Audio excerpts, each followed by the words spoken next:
Welcome to lesson 5.5 on percent ratios and rates.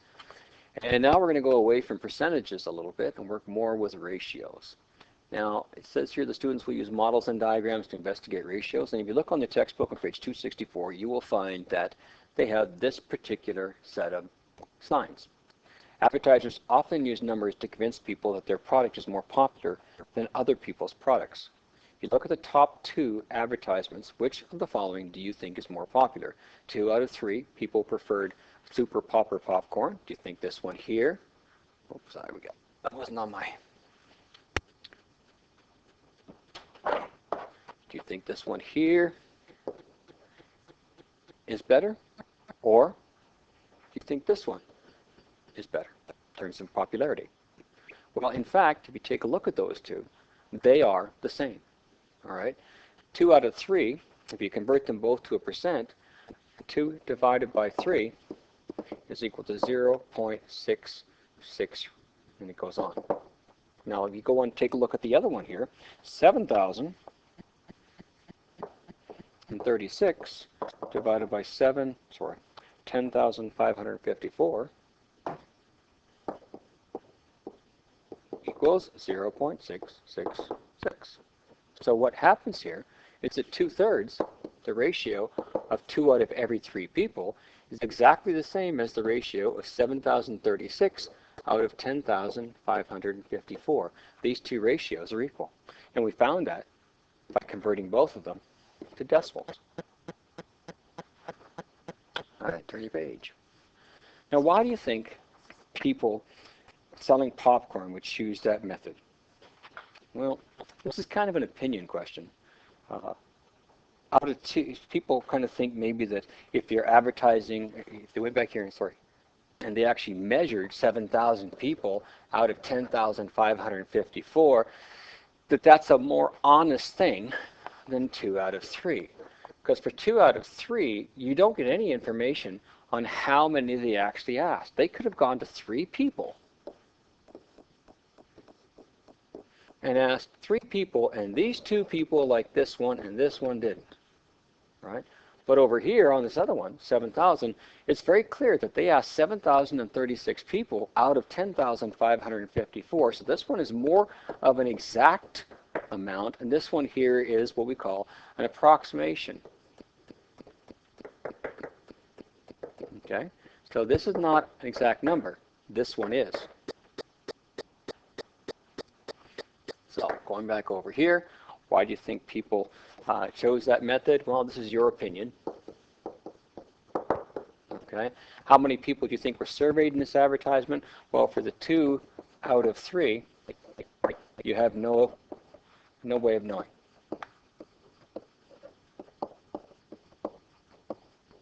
It could have been 2 out of 3. It could have been 4 out of 6. All right, but the other one where we had 7036 was out of 10,554. This one here, it's very clear. 7,036 people were actually surveyed. Now, which of the ads do you feel is most misleading in the portrayal of their popularity? Well, it depends on how much you trust the company, I guess. Which of the ads, if you're comfortable with 2 out of 3, I mean, that you could be, it could be a product that you've never heard of, and it may lead you to try the product, thinking, well, most people like it, right? If it's 2 out of 3 people, and this is a brand name, you may go with the history and think, well, that's okay too, right? But it basically comes out to be that 2 out of 3 does not tell you how many people were surveyed, but in the other one it does. So, is this what happens? Well, usually we don't do stuff like 7,036. They usually simplify it. All right. Let's take a look at all 4 ads now. If you take a look back here, let's include the other ones now. All right. What differences do you see? Well, the most common one is that 2 out of 3 and twice, these 2 here on the left, they are actually using small numbers. And these 2 on the right are using larger numbers. Okay? Which ads do you feel are most effective? Well, that's up to you. It's really what you would look at and feel should be, appeals to you the most. So let's go back here for our notes. What happens? I'm going to use like 1, 2, 3, and 4 for my boxes to show the ads because they're all for Super Popper popcorn. So for this one, ads, I guess it's only got 1D because it's an advertisement. Ads 1 and 3 use what we call simplified numbers. Whereas 2 and 4 use the raw numbers. That means the larger ones. Okay? Which ads do you feel are most effective? Well, again, this one here is opinion. You would have to answer that one based on your own, and you have to give a reason for it. Now, a ratio is a comparison between two quantities. So which of these ads uses a ratio? All right. Well, ads 1, 2, and 3 all use ratio, whereas ad 4 doesn't. Okay. Now, ad 3 may not be obvious, but twice as much means a 2-to-1 ratio. So let's take a look at this. So 1, 2, and 3 from up here use a ratio. Number 4 does not. So let's take a look at the ratios that we have here. The first one, add 1, says 2 out of every 3, so it's a ratio of 2 to 3. 2 for every 3 people. Add 2, again, not a problem, 7036 and 10554. Now twice as much means 2 to 1. And add 4, it just says more, so there's no ratio. Okay, so take a look at that again if you're not quite sure what was going on there. Compare the rates to the ratios to the different ads. Here is some of the more theory here. A ratio is a comparison between 2 or more quantities. It's written in the form of 2 or more numbers separated by a colon. This here is a colon, the double dot.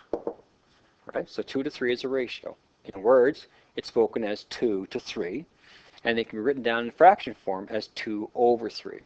Now, you have to take care when writing ratios in fraction form because they have to be what's called part to whole. It cannot be whole. It cannot be part to part. We'll talk about that in a second here. So we have 2 types of ratios that you can write. All right.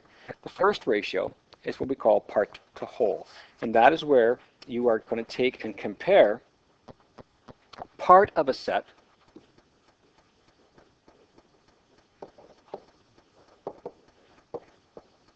or part of a group to the whole group or to the whole set.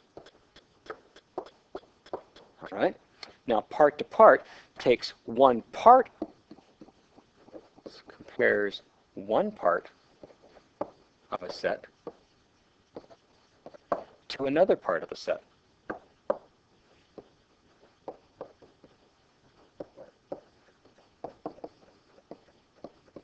Now let's take a look at what that actually looks like. I got good old-fashioned penguins and duckies. All right, so part to whole ratio would be something like, what's the ratio of penguins to the whole thing, or penguins to animals? So you can count this up. 1, 2, 3, 4. We have 5 penguins. Okay. Compared to the set, I've got 1, 2, 3, 4, 5, 6, 7, 8, 9, 10, 11. So I've got 5 to 11. This is a part to whole ratio. This is part of the set, the penguins, and this is the whole set, 11 in total. So what's ratio of ducks to the set? Well, you can count the ducks. I've got 1, 2, 3, 4, 5, 6 of them to the total thing, which is 11. Now, I'm going to stop here for a second and tell you, order is important. I'm asking for the ratio of penguins to the set. All right. If you gave me 11 to 5 when I asked you penguins to the set, you're saying that there are 11 penguins out of a whole total of 5 animals. And you can see right away that does not work for a part to whole ratio. Order is important. If you get the numbers out of order, then your answer is actually completely different from what you were asked for. There was a total of 6 ducks to a set 11 in the total set, so 11 of total. Now, what about part-to-part ratios? I just photocopied and pasted the duckies and the penguins. So now we're going to do the ratio of penguins to ducks. Now, this is not penguins to everything. This is part to part. Now, you cannot write this type of a ratio as a fraction. So let's take a look. Penguins, again, 1, 2, 3, 4, 5 of them. But we are now going to compare the penguins to the ducks. The ducks are 1, 2, 3, 4, 5, 6. Penguins to 6. I say penguins to ducks are 5 to 6. Now you can't write this as a fraction, because if you try to write it as a fraction, 5 over 6, what ends up happening here is fractions are always part out of a whole.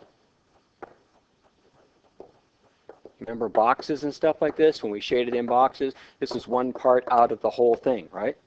So you cannot do part-to-part ratios as a fraction. You can only do part-to-whole ratios. So what's the ratio of ducks to penguins? Well, take a look at the order. It's important. There are 6 ducks, and there are 5 penguins. This is the ratio. Sorry, note that this ratio can also not be written as a fraction because the fractions are part to whole only, okay? There we go. Are the ratios the same? And the answer to that is definitely no. Order is important. 5 to 6 is not equal to 6 to 5. That's what that little slash to the equal sign means. Not equal. Okay, so now I got light bulbs and alarm clocks, and I guess those are cleats or running shoes. I guess you can call them that. So what is the ratio of shoes to lights? Simply done. Take a look at how many shoes there are.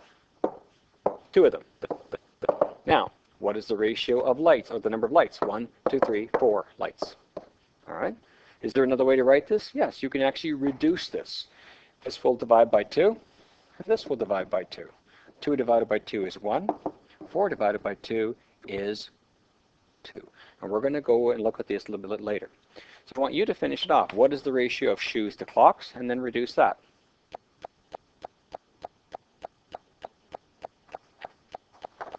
Okay. So first step, let's take a look. Shoes, we have 2. How many clocks do we have? 1, 2, 3, 4, 5, 6 of them. Now what goes into both 2 and 6? A 2 does. And that's 1 to 3. Now I'm going to give you what we call our cheating. You all know about your ABC button. All right?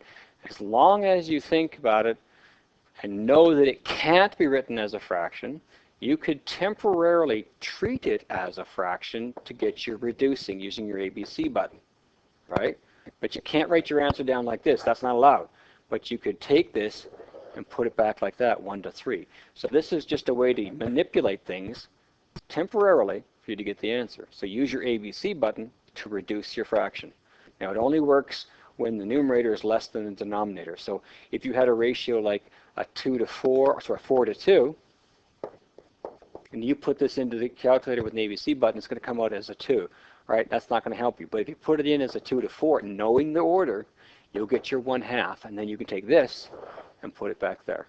Now, if that all confuses you, then I suggest you stick with dividing by numbers that go into both of them.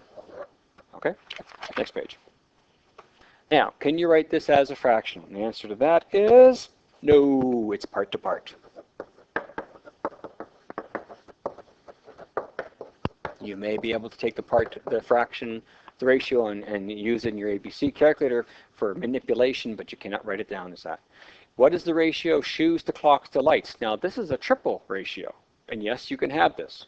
All right, so if you go back and count your shoes, we know that there was 2 shoes. Okay, and if you take a look at the number of clocks, we knew that there were 6 clocks. And we know that if you go back and count the lights, there's 4 lights. Now, is there another way to write this? Yes, you can divide everything by 2 in this case. So 2 divided by 2 is 1. 6 divided by 2 is 3. And 4 divided by 2 is 2. So this is the reduced form. Now, could you write this one in fraction form? Well, there's no such thing as a triple-decker fraction. I don't know. Maybe I should patent that word. But you cannot have 1 over 3 over 2. All right, now there is work.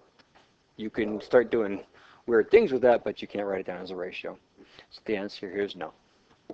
All right. What is the ratio of shoes to items in this case? Well, take a look at the shoes. Again, we know that we have 2 shoes, but now you can count all the items up, and there's 12. Now when you reduce this, divide both by 2, you get 1 to 6. Now, can this one be written in fraction form? The answer for this is yes. Why? This is part to whole. It's the shoes to everything. Because it's shoes to everything, the answer to that is yes. Okay, and of course that becomes 1. You could write this down as 2 over 12. Or if it asks for reduced form, 1 over 6. All right. What other ratios can you create for this set? Well, I'm not going to write them down, but you can just listen to them. You could do footwear to everything, or to other things. You could do clocks to other things. You could do lights to other things. You could do shoes and lights to clocks. You could do clocks and lights to shoes. You could do shoes and clocks to lights. You could do, you can just see it goes on and on, right? But as long as when you do this, whatever you set down as the ratio you're going to write it down in order, but then when you do your ratio, make sure your ratio's order matches what you're writing. Okay, now, in this particular one, if you were in a classroom, I would be asking people to who was wearing runners and to everybody else, and who was wearing blue shirts to anybody else, and we would build part to ratios as well as part to whole ratios. So for example, a part to part ratio, if I'm doing shirts, say blue shirts, what's that? I'll do blue shirts. Blue shirts, or blue on your shirt anywhere, to all the shirts in total. Okay, so in that case, you could build it. Now, if you had a class of 30 kids, and we had 12 kids doing blue shirts, and there was 30 kids in the classroom, then you can go 6 to 15, or actually divide by 12 by 6. That would be 2 to 5. So then that's your reduced form. If you wanted to do part to part ratios, you could do blue shirts. Spelling's not good. Blue shirts to running shoes. Okay, and then you can figure out, well, the blue shirts, there's 12 of them, but we have 27 running shoes, so you can divide both of these to 3, so that's 4 to 9. And we just build these by how many were wearing what things in the classroom.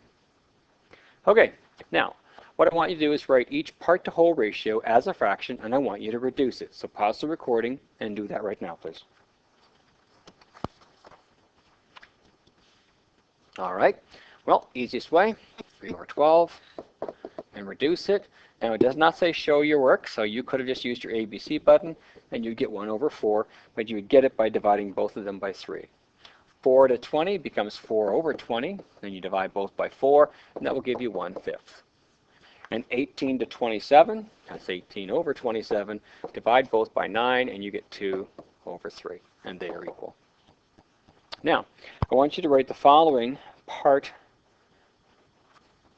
Write each part to whole as a percent now. All right, so let's take a look at the following. I'm going to give you the number. I want you to do 12 to 17.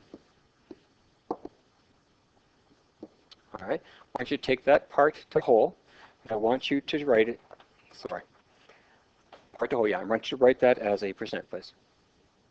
So to do this, part, that's 12. The whole thing is 17. So how do you convert a fraction to a percent? 12 divided by 17 gives you 0.70588. Now how do you get 0.70588 times 100? Means that you're going to get 70.5. And now this 8 causes that 8 to go up 5/9. And we're in percent. All right? Now, I'm going to add something to this. I want you to take a part-to-part ratio. What about 3 to 6? I want you to take this as part-to-part. I'm going to ask you if this is, I don't know, say this is shoes, and this is clocks. What percentage is the shoes? Well, in order to do this, you have to figure out what's your total. Well, we know that the part here, we're talking about 3, but it's out of how many items? Well, in this case, there's 3 shoes and there's 6 socks. So our starting off is 3 over 9. So now, how do I get this to become a, going to divide 3 divided by 9. That's 0.3 repeating, and 0.3 repeating times 100 is 33.33%. Okay? So this one here, you have to do a little bit more work to find the total, because you can only calculate a fractions percentage when you have a total. Now, I want you to draw a diagram to show the ratio of 3 to 2. I'll give you about 5 seconds. Okay, so I'm going to do X's, 2 O's. So 3 to 2, 1, 2, 3, and to 2, 1, 2. There you go. All right, now let's have you do the next one. Draw a diagram to show the ratio of 3 to 2 to 4. I'll try that right now. All right, this time I'm going to use X's, 2 O's, 2 Q's. Just make them up as you go. Now, 3 X's, 1, 2, 3. 2 O's, 1, 2. 4 Q's, 1, 2, 3, 4. Simple as that. The ratio of X's to O's to Q's is 3 to 2 to 4. And that wraps this lesson up. So watch it as many times as you need, and we will see you in the next lesson.